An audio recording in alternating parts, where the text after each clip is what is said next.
Good evening, everyone. Welcome to this Monday special webinar series on the Teaching Professionals Olympiad. This will be a weekly series happening every Monday where we focus on CENTA's International Teaching Professionals Olympiad, popularly known as TPO. Today is the 7th webinar of the series, and we'll be talking about physics in today's webinar. I can see on the chat that we have many of you from different parts of the world joining us today. It would be great if you could enter the name of your school, your location, etc., so we know where all you're joining us from.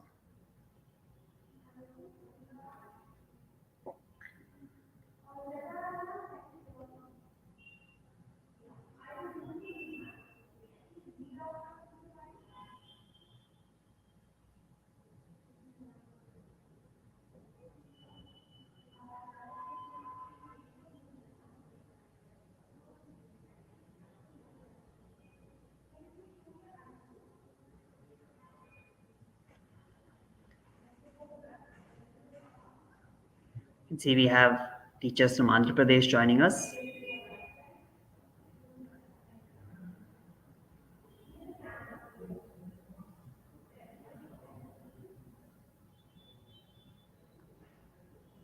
Would love to hear from a few more of you, where you're joining in from, the name of your school, your location.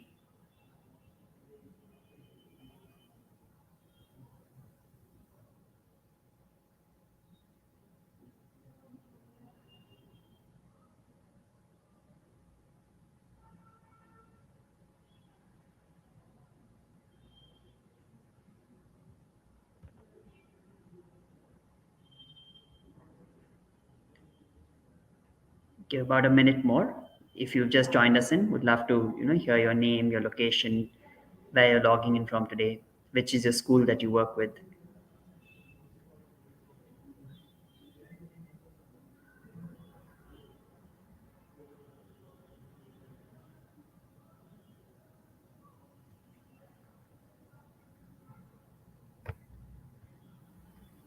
We have a couple of teachers joining in from Navi Mumbai, a teacher from Bangalore.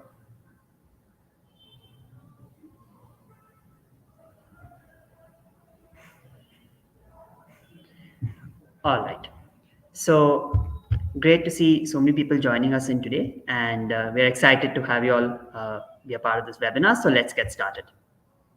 Next slide, please. So as many of you might already know, the first edition of the CENTA TPO was held in 2015.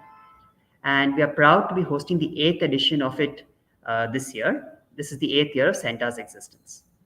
CENTA TPO fundamentally began because CENTA believes that it's important to create rewards, recognitions, and career growth opportunities for teachers. But when one looks at it, career growth, it happens over a long period of time, right? So we wanted to introduce something that would lead to immediate reward and recognition for competent teachers. And that's how the CENTA TPO was born. It's an annual competition where teachers can compete on a large scale and showcase their competencies and get rewarded immediately for the same.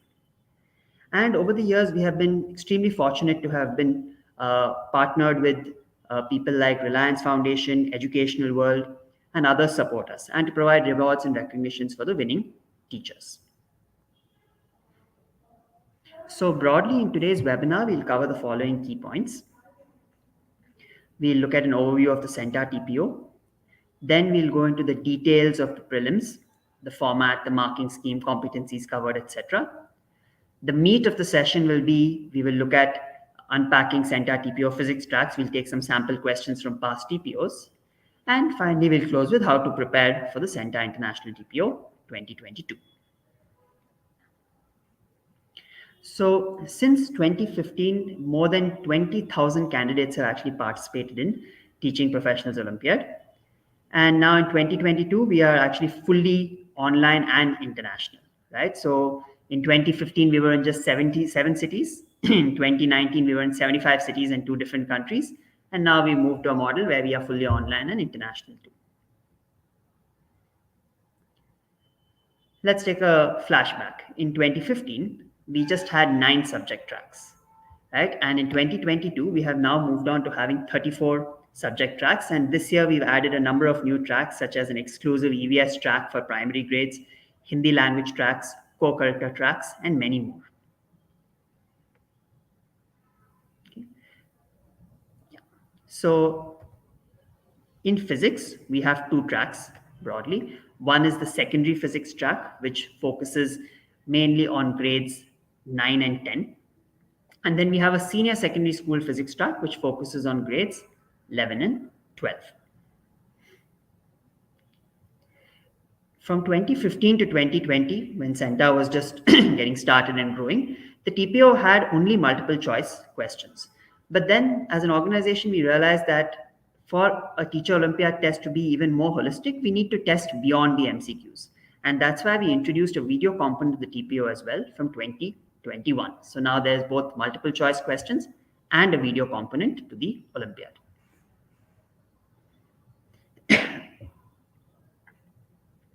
So here are some snippets or key highlights. Like I already mentioned, it's fully online. There will be two stages. The prelims that you can take up till December 31st. And if you do exceedingly well in the prelims, the toppers will be invited for the finals that would happen in probably February next year. It's international, so it's open to teachers from across the world. The test is 2 hours for prelims. There are 50 multiple choice questions and 2 short videos. So let's go a little bit into the format of the TPO for this year. So as I mentioned, the prelims is made up of 50 MCQs, 2 videos. The total is for 100 marks. Now that branches out into multiple choice questions of 50 questions and 75 marks, and a video assessment where there are 2 big questions and 25 marks. So in today's slides, we will see some sample questions from the multiple choice section, as well as we'll see some samples from the video assessment. So in the multiple choice question, we have 20 out of the 50 questions being focused on your subject expertise. So in this case, we will ask you questions related to physics, right? And test your subject knowledge on physics. Then we have 8 questions on subject pedagogical content knowledge. So this is questions on how to best teach concepts in physics, right? What would be some approaches you might take to cover a concept in your classroom? How might you remediate certain misconceptions that students have in physics? And how might you communicate these to children as well? Then we have some questions on common pedagogy. So these would be principles of pedagogy, not necessarily physics focused, but more general and applicable to every teacher. So there are 12 questions on that. And finally, we have 10 questions on professional competencies such as teamwork, leadership, collaboration, etc. And we'll also test your communication skills in that piece. So as you can see, the multiple choice question test is quite holistic and covers different aspects that are required to be a strong teacher. Besides the multiple choice questions, which make up 75% of the score, we also have a video assessment. And the video assessment is divided into 2 videos. The first is a subject-specific verbal evaluation, right? So we may ask you questions around how you might introduce a concept to a class, or how you might remediate a misconception, or how you might bring a hook into your class to make children drawn into the topic, or how you might introduce some new material, right? So this will be a very subject-specific verbal evaluation, and I'll share some examples later in the presentation today. And the second video is a subject agnostic verbal evaluation. So this will be more focused on a general classroom situation or a school situation that you might encounter, and how would you react to that situation. So this is just a snapshot of what I have shared earlier, right? So subject expertise 20, 30 marks, and then the subject PCK is 8 questions for 10 marks, common pedagogies 12 and 20, and professional competencies is for 10 and 50. And the screenshot below that you see there is how your interface would look on that day. And here's the verbal test. So you have a couple of videos, one for 15 marks, one for 10 marks, and this will happen on Zoom in breakout rooms, and you will join a Zoom meeting and you will complete the test with a evaluator who will then evaluate you using a rubric that we have very carefully designed so that the elements of subjectivity are reduced. I'd like to shift tracks a little bit and move on to some of the partners of CENTA International TPO 2022, right? So our partners so far are Reliance Foundation, which is the presenter of this initiative in association with Education World. And Reliance Foundation and Education World are our primary partners. We also have additional partners such as the University of Buckingham, the University of California, Santa Cruz, Oxford University Press, Inspirit VR, Firki, Tag Hive, and other additional partners, right? So this is for TPO 2022. I would also like to introduce some of the partners that we've had over the years, right? And this TPO would not have been possible without their support, right? So as you can see, we've had Bharti Foundation, Think Startup, Central Square Foundation, Varki Foundation, Lenovo, Pearson, The Hindu, HCL, and many, many more, right? So I think it's because of such partners supporting us and supporting the teaching profession that the Olympiad has been able to be held consistently year on year, even during the pandemic times. And all the partners that we've had, they bring many interesting prizes and rewards, right? And some of these are listed on the screen. So the Reliance Foundation Teacher Awards are given every year to the winners of CENTA TPO, and that comprises cash awards worth rupees 20 lakhs. Right? And we do want to inform you that this particular award is restricted to India-based participants only, while the other awards are open to everyone. We also have premium training opportunities from Oxford, Buckingham, UCSC, and CENTA itself. Right? Oxford has training programs that are affiliated with Oxford University. Buckingham has projects where winners will get the opportunity to be mentored on a short research project by professors from Buckingham, along with a certificate of teaching excellence. UCSC is offering curated trainings and enrollment into their summer program in California. So, as you can see, a bunch of different professional development and growth opportunities have been included in the prizes for teachers. Finally, coming to education world, they will provide media recognition for winning teachers and schools with the maximum number of winners. And Inspired VR provides a fantastic opportunity for science track toppers to win an annual complete software suite. We also have exclusive opportunities by TIS for toppers from B.Ed colleges. Winners will receive digital badges, certificates, and a fully confidential scorecard. So, unless you have registered on behalf of your institution or from their side, your scorecard is fully confidential and personal only to you.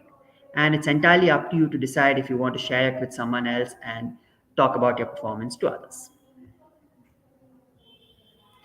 So, in a nutshell, this is what CENTA TPO is about, right? It's about to reward, recognize, and celebrate the teaching profession. We are very thankful that a large number of partners, be it corporate, government, legends like Brian Lara, or even Harvard's Professor Fernando Reimers, have been supporting this initiative over the years. Also, for teachers like many of you who have been participating year after year, we are very grateful for this support and grateful that we are able to bring this into the teaching profession.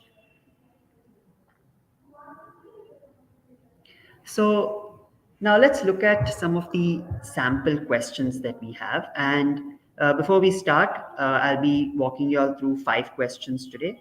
All of these questions have been taken from past TPO papers, right? So on the screen, you will see a link and you'll see a passcode. Request you to please enter this link, www.menti.com, and the passcode 33957897 in your browser.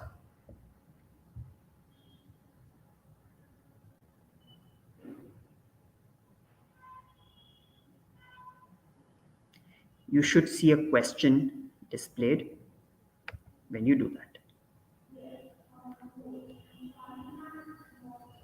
So I'm going to read out the question once carefully. It's also visible on the slide here for your reference. I'll read it out slowly along with the 4 options and would love it if you could take your time, answer the question and answer the question on menti.com so that we have a record of your responses.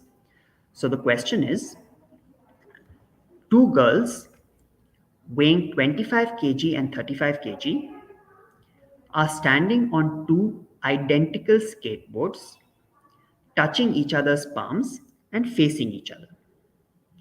The skateboards are on a level surface. If they push each other with a force F, which of the following statements will be true about their immediate motion? Option A, both girls will travel with the same speed away from each other. Option B, the heavier girl will move back with higher acceleration. Option C, the lighter girl will move back with higher acceleration. Option D, the force experienced by each girl is 2F.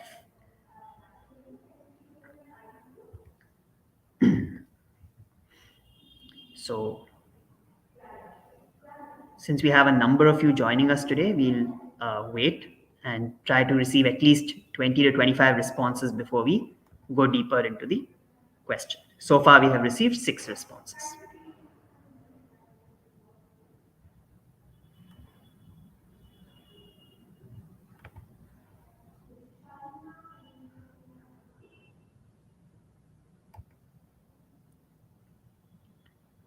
Take your time, read the question carefully.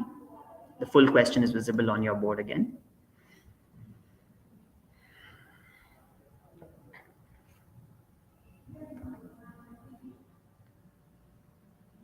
We're at 8 responses. Would love to hear from more teachers. This is a subject expertise question, and it's focusing on secondary school physics from the laws of motion.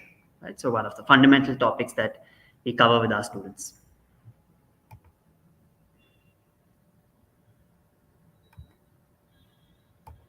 Great, we're at 11 responses.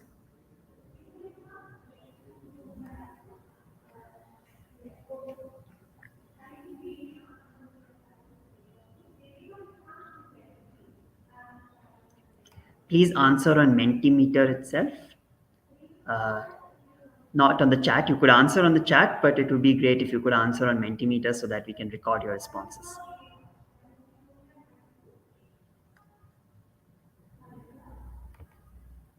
We are to 13 responses. That's great. Let's push. I'd love to reach 20 to 25 responses at the minimum before we move on.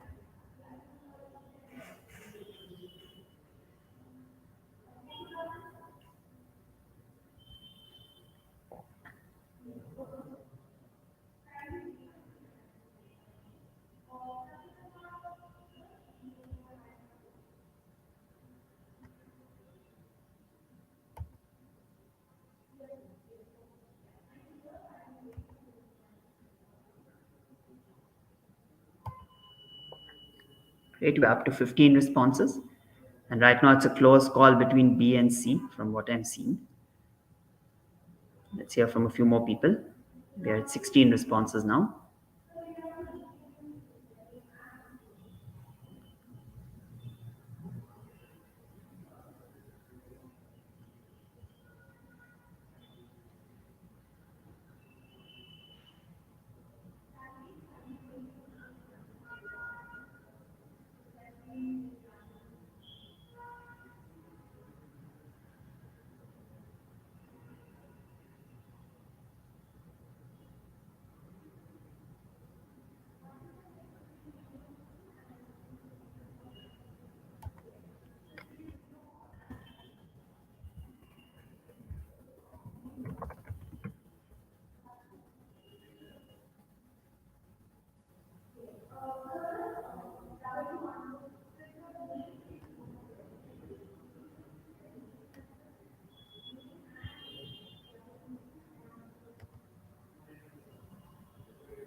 All right, we've reached 17 responses. We're going to wait for 30 seconds more and then we'll go into the discussion of this question.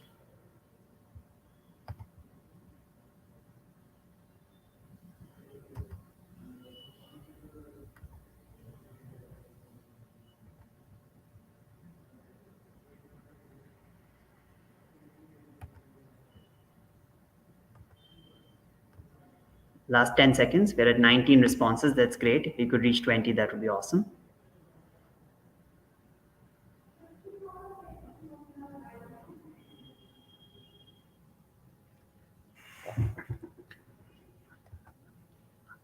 All right. So we have 1, 6, 8, and 4 as the different choices. So let's go back to the presentation. Right. So let's investigate and go deeper into what's the correct answer here and what do the wrong answers tell us. Right. So the correct answer here was option C, which 8 of you out of the 19 answered. Right. So the lighter girl will move back with higher acceleration. This is governed by the fundamental law force equals mass times acceleration.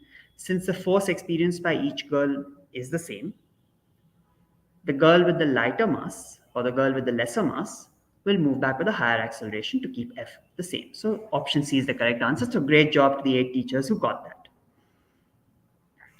Now, there were 6 teachers who chose option B, right? And that is incorrect because the heavier girl, since she has a higher mass and a higher inertia, she will move back with a lower acceleration compared to the lighter girl, right? Because they're both experiencing the same force. So higher mass implies a lower acceleration here. Option A is definitely incorrect because the girls will not travel with the same speed away from each other for the reasons just explained.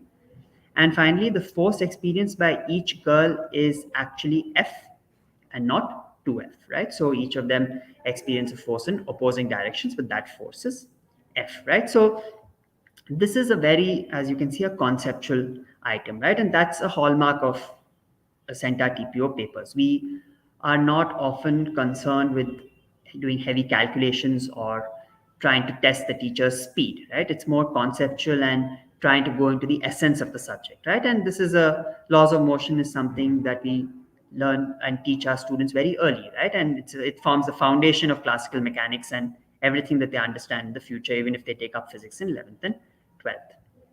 Right? So this was one question from subject expertise, secondary school. Request you to go back to your menti.com screens, same passcode. You will now see a second question there.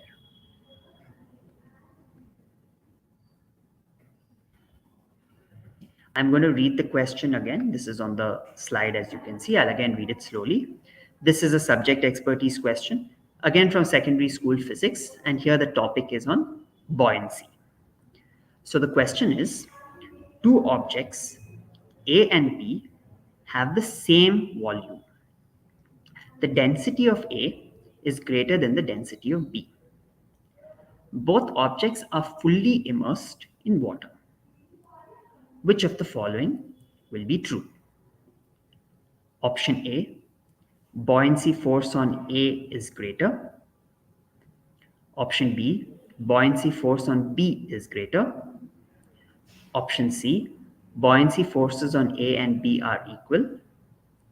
Option D, buoyancy forces do not act on A and B.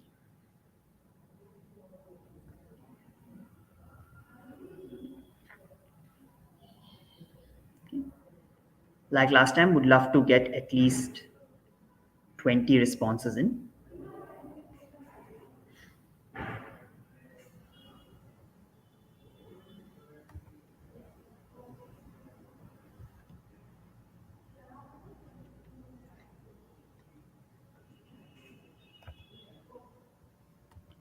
Great, three responses so far, 4 responses, nice. Again, this is a conceptual item on a topic that we teach children when we cover pressure.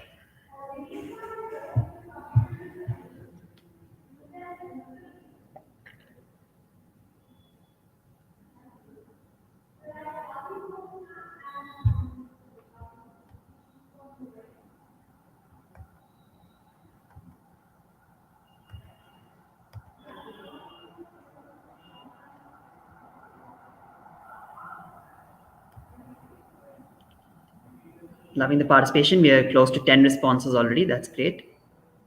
Let's take a minute or two more. Would love to hear from more teachers. We've had so many of you all joining us today. Would love to hear from all of you.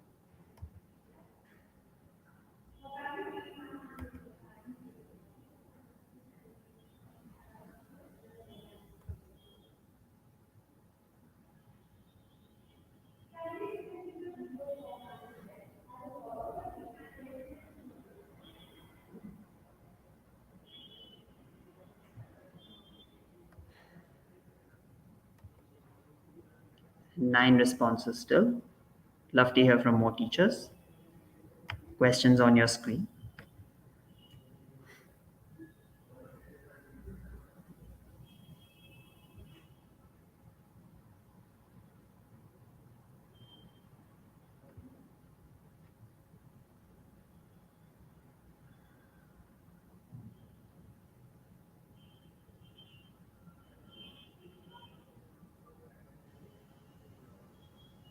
Okay, 11 teachers. Great. 12. Awesome. I'll give a minute more here because I really would love to hear from more teachers.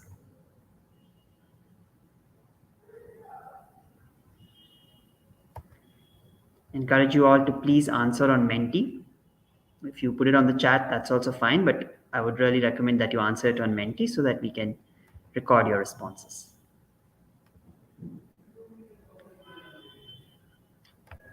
We're up to 13 responses. That's great.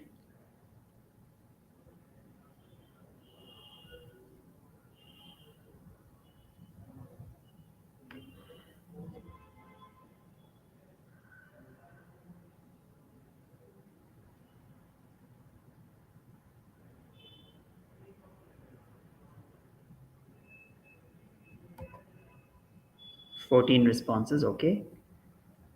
Last 30 seconds.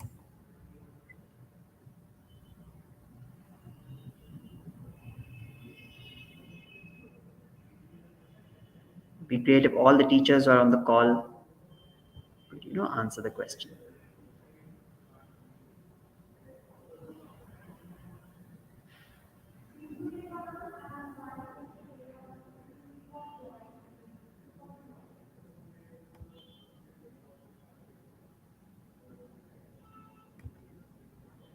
Last 10 seconds. If you haven't yet answered, here's your chance.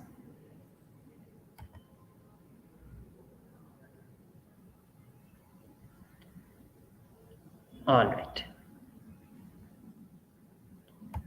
Great. Okay. So let's move back to the presentation. So we received 7, 4, 1, and 5. That's what I saw for a total of 17 responses. 7 teachers chose option A, 4 chose option B, 1 chose option C, and 5 chose option B. So now let's investigate and see what was our correct answer and why. Right. So our correct answer here was option C, actually, the one which was chosen by just one of the teachers. So kudos to the teacher who chose that. The reason that the buoyancy forces are equal is because the buoyancy force depends on the volume of the object or the solid, the density of the liquid, and the acceleration due to gravity. Right? The buoyancy force does not depend on the density of the solid. Right?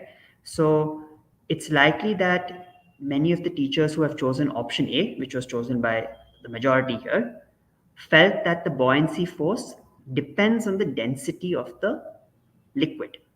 It depends on the density of the solid. Sorry, my mistake. But in reality, it does not depend on the density of the solid. It depends only on the density of the liquid and the volume of the solid. And here, since the solids have the same volume, they are being immersed in the same liquid, and the acceleration due to gravity in the scenario remains constant, the buoyancy forces are equal.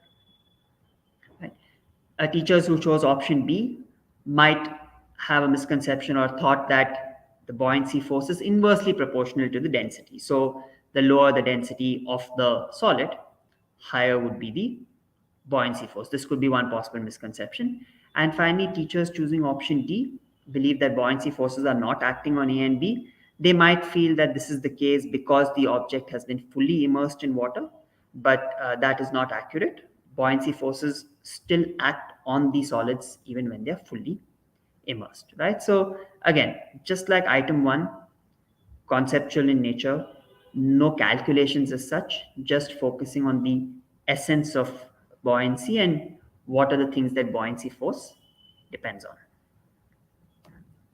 All right, let's move to question 3. So you can go back to your Mentimeter screens.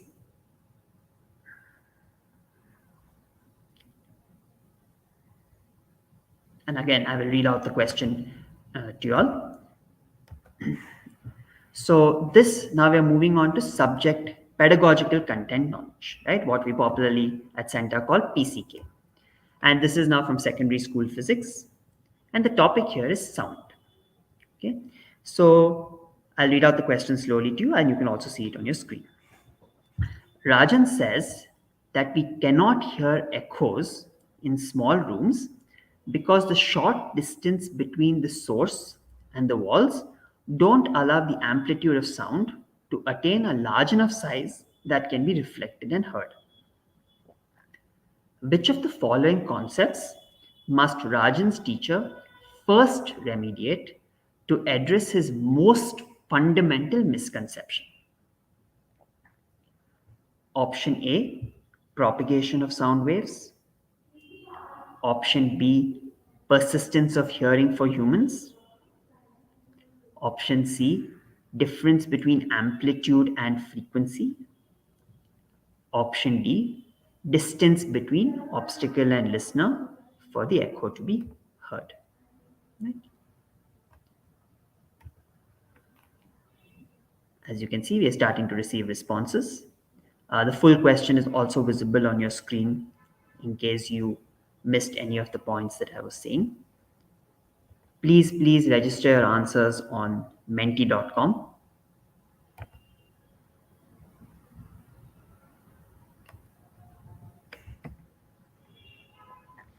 We're already at 8 responses. That's great. I expect that more and more teachers are joining us as this webinar goes on, so would love to hear from all of you.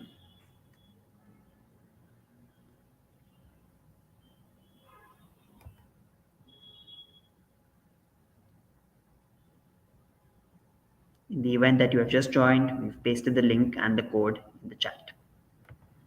It's also visible on the top of your screen. Great, we've heard from 11 teachers so far. I'm going to give a minute or minute and a half more. It'd be great to hear from a lot more of you.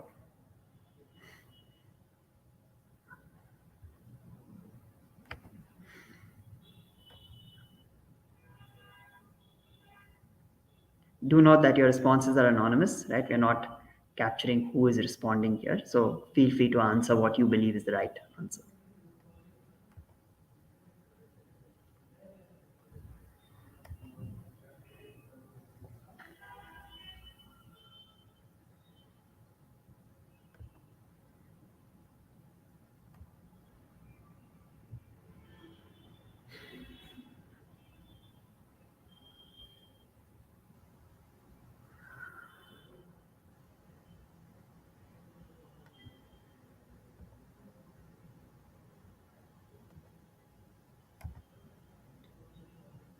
Great, we're up to 15 responses.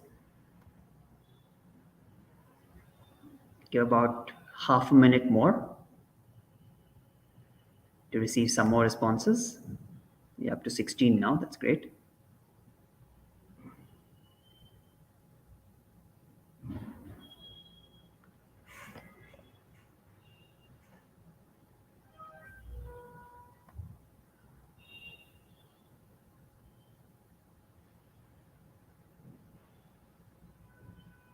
Ten seconds more. In case you're yet to put in your response, please put it in now.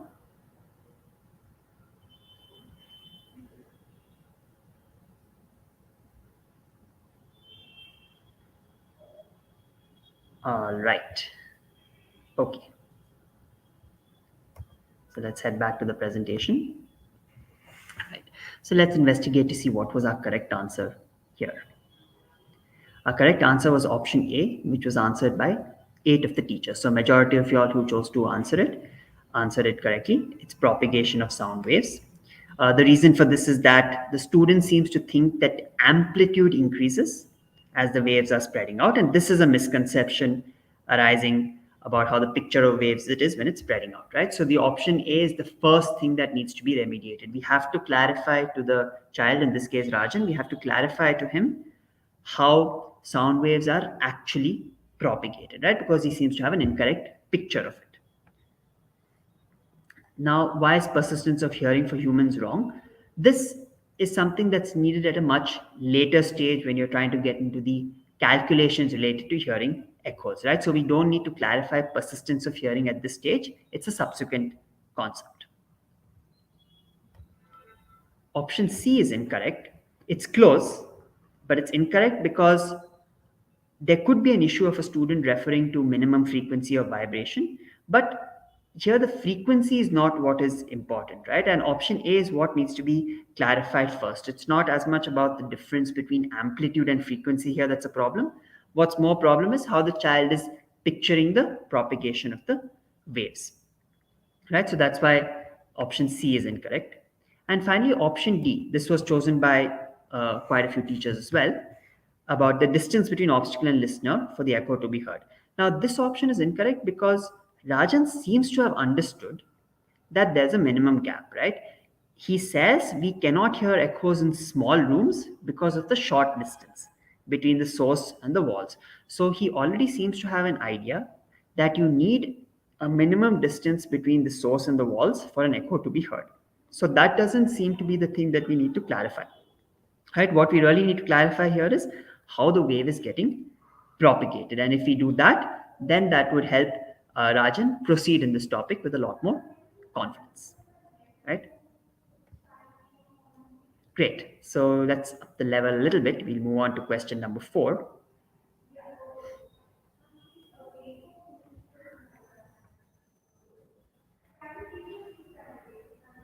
We come back to secondary school physics for this. Again, I will read the question. This is a subject pedagogical content knowledge question again. And now we are moving to the topic of electricity. So I'm going to read the question.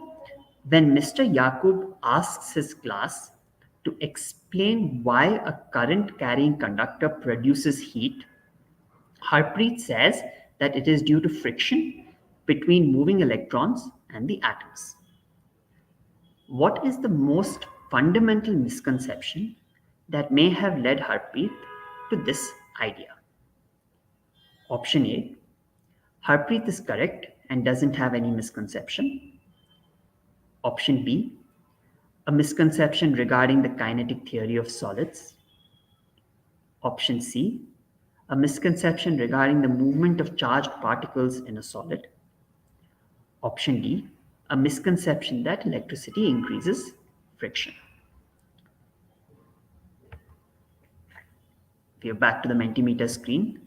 Would love to hear from as many teachers as possible. We've already gotten 5 responses, which is great. Think about this as a teacher, right? All of y'all here today are physics teachers. You've taught physics to your students. Think about a student of yours saying this. What would you feel is the most fundamental misconception that you should address so that your child doesn't have this misconception?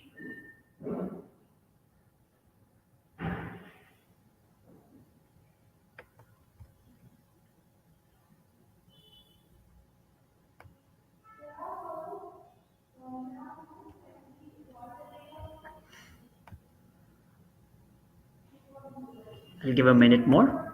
Great, I've received 9 responses already. That's great. Again, would love if we could push towards 20.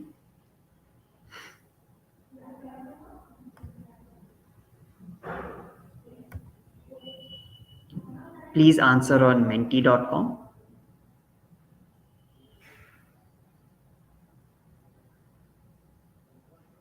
I'm happy to see the participation in the chat, of course, but please do answer on menti.com as well so we can get more responses. Right now, it seems a close race between quite a few of the options. It's good. Let's see. We're at 5, 4, 6 to 17 responses. That's wonderful. I'll give 30 seconds more. If we can push to between 20 to 25 responses, that would be great.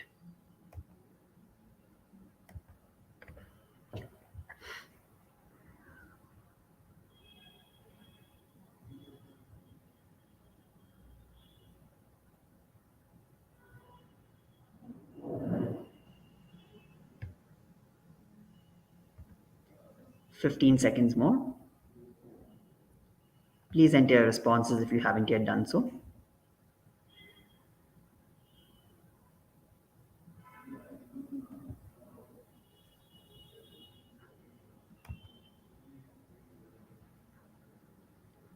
All right. Let's move back to the presentation, please. So what I could see on my screen is we had 5, 6, 6, 2. That was the distribution across A, B, C, and D. 5, 6, 6, 2. So let's find out what was the correct answer in this case. So the correct answer here was option D, which was chosen by just a couple of teachers, right? Misconception that electricity increases friction. So let's go a bit deeper here. So friction between two bodies exists only if there's a relative motion between the surfaces in contact. This is a fundamental condition needed for friction, right? An electron moving through the solid will collide with atoms and will not slide over them. So there will be collisions that take place, but there'll be no sliding action that happens. So the collisions are what is causing the heat energy in a current carrying conductor. The student seems to have a misconception here that the electrons are slipping between atoms as it moves, and that's what's causing the friction. And that's what's causing heat, right? So this is one thing that needs to be resolved here. Let's talk about some of the incorrect options. Option A, which a fair number of teachers chose, I think 5 teachers chose option A, we had a teacher saying that Harpreet is correct and doesn't have a misconception. Now, this is completely incorrect because Harpreet is definitely wrong. Friction is not the reason for the heat being produced in the current carrying conductor, and teachers who are choosing this misconception, this option, are likely to have the misconception themselves. So this is something to keep in mind. Let's look at option B, the misconception regarding the kinetic theory of solids. Option B is incorrect because the student does not seem to have a clear idea of what solids are like at the micro level, right? If they're answering this. And finally, for option C is incorrect because the student has identified that electrons will move, right?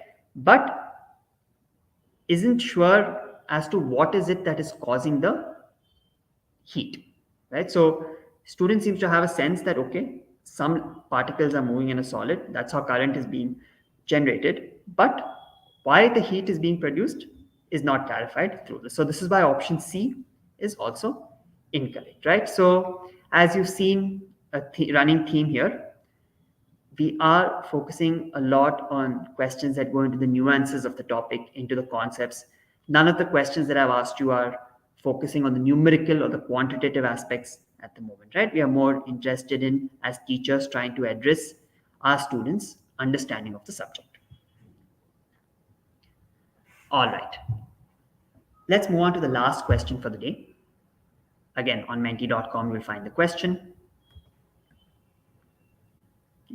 And like before, I will read the question to you as well. You can see it on your screen. Arrange the following. So this question is from, again, subject pedagogical content knowledge, the third question. This is a senior secondary school physics question, and this is from the topic of magnetism. So take some time for this question, all right? Think about it as a teacher. Arrange the following questions in the most appropriate sequence that they should be asked by a teacher to gradually deepen conceptual understanding about the working of a magnetic compass. Okay, so you have to arrange these questions in the most appropriate sequence to deepen the child's understanding about a magnetic compass. Question number 1: where will the compass needle point if you take it to the North Pole? Question number 2: why does the compass needle point towards the North Pole? Question number 3: where does the north of the needle point? These are the 3 questions, and your job is to order them in the most appropriate sequence. Option A is 1 followed by 2 followed by 3. Option B is 3 followed by 2 followed by 1. Option C is 3 followed by 1 followed by 2. And option D is 2 followed by 3 followed by 1.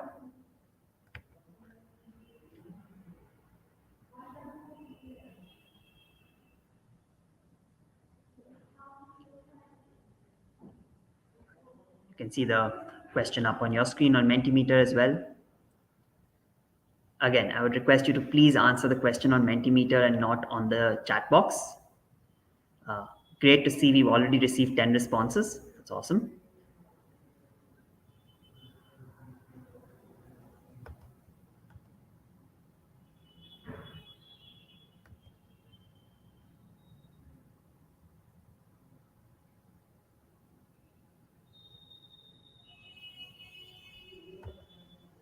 We're at 11 responses.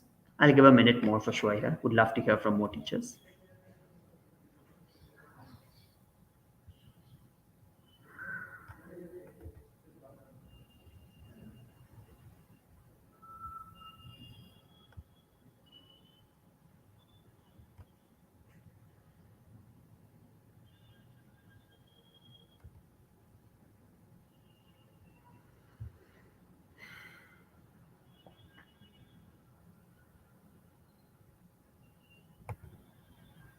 We're up to 13 responses.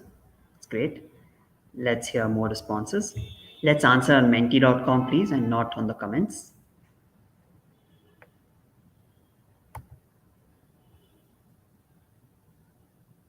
Please go to menti.com and use the code given there to enter your answer.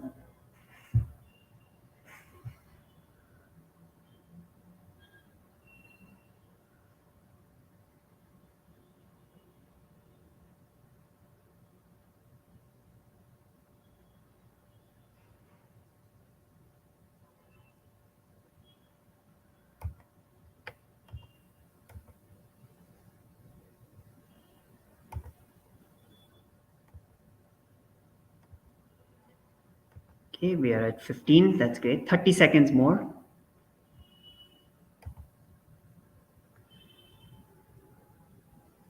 Seems to be a race between options A, B, and C right now.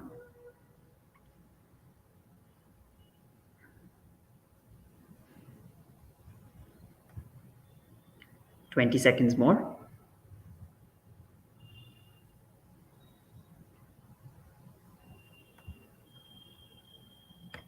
Come on, teachers. Those who haven't yet answered, please put in your responses.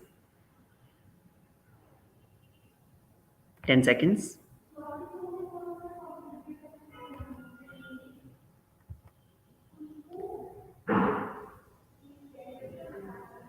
All right. Let's move back to the presentation, please. Right. So let's investigate as to what was the correct answer. When I last checked, we were at 3, 7, and 5. So options A, B, and C. So option B is the correct answer here, which is starting with question number 3, then question number 2, and then question number 1, right? And the reason for this is that question number 3 is a knowledge question to check whether the child understands where does the north of the needle point in the first place, right? That's fundamental. If the child has that understanding, then we can move on to asking the child, why does the compass point towards the North Pole? That's question number 2. And finally, asking the child to extrapolate his or her understanding of this to say what would happen to the compass needle point if you take it to the North Pole. So kudos to all the teachers. I think 7 of you, the majority of you got this correct and chose option B, right? This is the logical sequence in which one would ask the child to gradually deepen their understanding.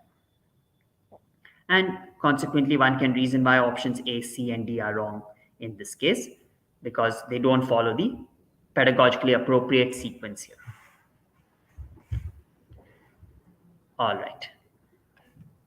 So I hope you had a good time going deeper into the multiple choice questions that we had brought here today. All the questions that you saw today were part of past TPO papers, right? Now I'd like to move on to talking about the next component of the TPO, which is the video evaluations, right? So as I mentioned earlier, we have 2 videos, right? The first video is a subject specific verbal evaluation, right? And in this video, what we would be doing is we would focus on your subject knowledge, right? And in the subject specific knowledge, we will test your pedagogical competencies with respect to your subject, in this case, physics. So if you look at the example here, the question says, choose any one of the following topics for an introduction in your classroom. And the options are, say, electrostatic shielding, logic gates, equations of motion, right? So how this would work is when you would join your Zoom session and you'll be directed to your breakout room, you would be given this prompt and you'd be given 5 minutes to prepare on this prompt as well, right? 5 minutes of time for yourself to prepare. And then you will have 5 minutes to demonstrate to the evaluator how you might introduce this topic into your classroom, right? So this demonstrate your subject specific verbal communication or evaluation skills, right? Then you have the subject agnostic verbal evaluations, right? So these are not physics specific. These are more about testing your general verbal communication skills, right? So if you look here as an example, we are asking you to choose any one of the following topics to share your thoughts on, right? And this is a common question across, regardless of what subject you're teaching. So question number one is, does the use of technology affect student learning? Question number two is, what steps can you take if parents of a student are not attending scheduled parent-teacher meetings? And question number three is, when should skill-based education begin for students, right? So these are extremely broad topics on education, right? But something that is important for teachers to consider as you go about your profession on a day-to-day basis, right? It's really easy to, I would say, get caught up in the nitty-gritties of school life, completing a syllabus, making an evaluation, correcting homework, all of that, right? But sometimes going deeper into these questions is really, really important as a teacher, right? So we are testing your ability to go deeper and also communicate your idea. So you have 15 marks for the first video and 10 marks for the second video for a total of 25 marks.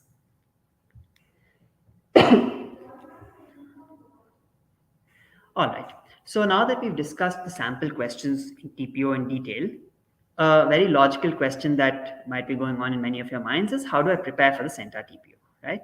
So one thing you could do is you could definitely visit the TPO resource page, right? So this is your one-stop shop for everything that you need to prepare for the CENTA International TPO. It's centa.org/TPO resources, and the link is also pasted in the comment section for you to see, right?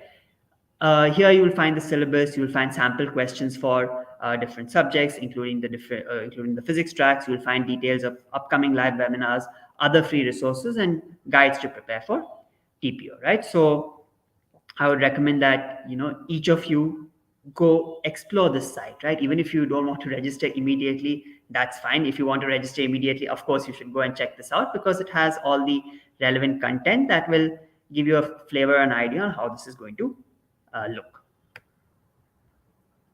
With that, we have almost reached the end of today's webinar, right? So before we close, I have something I'd like to share with all of you. So you've gone through the webinar, you've looked at some sample questions, you've had a look at the TPO resource page as well, which has been pasted in the comment section. And I'm sure your interest has been piqued to a point that you want to know how to register. So it's really simple, right? To register, you have the link that's on your screen there, and it's also pasted in the comment section. You go there, you can click on register now. And for all of you who are attending today's webinar, we have a 10% flash sale going on from now till 6 p.m. tomorrow, right? So you'll get a 10% off on the price of your track if you register between now and 6 p.m. tomorrow. And you can see the coupon code. It's flash DEC for December 12 for today's date for a 10% discount. So if you use this coupon code after registering and at the time of payment, you'd get a 10% discount. So strongly recommend that you go and register for the TPO right now. So before we close, please do fill out the feedback form that's linked in the chat. You will find it sent by the CENTA team. It's a Zoho form. Please fill it out before 2 p.m. tomorrow if you wish to receive your participation certificates. In the meantime, I will stay online for 2 or 3 more minutes. In case you have any questions about the physics tracks, about the TPO in general that you want to ask us, we would love to answer those questions. As I said, if you fill out the feedback form before 2 p.m. tomorrow, you will receive your participation certificate by tomorrow, end of day. Right? The feedback form is being pasted in the comment section. We also have the coupon code being pasted for you if you are wanting to register right now.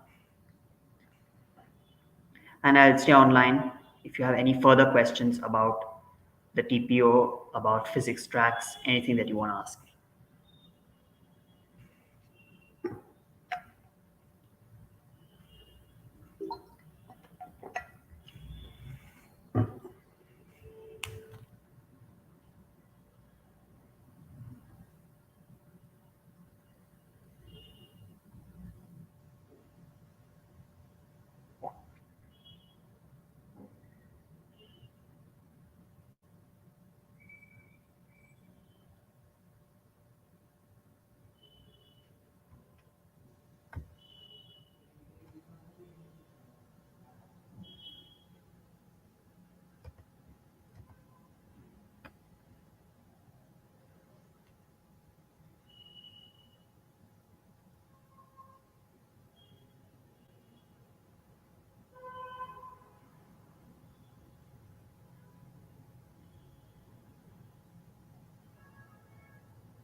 All right. So,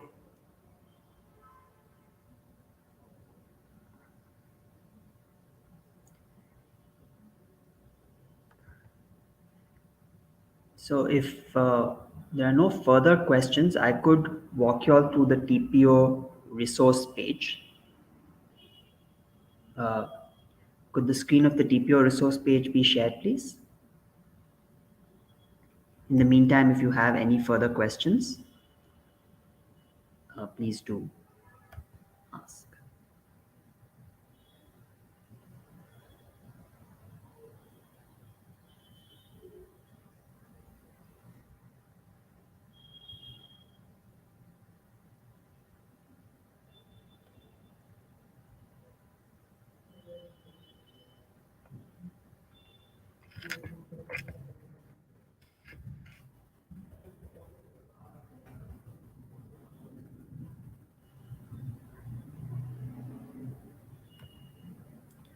So as you can see on the screen, you have the TPO resource page, the same link that was pasted in the comments section for you, right? And this is the page that will allow you to, see what all are the resources that are relevant for you on your journey through the TPO, right?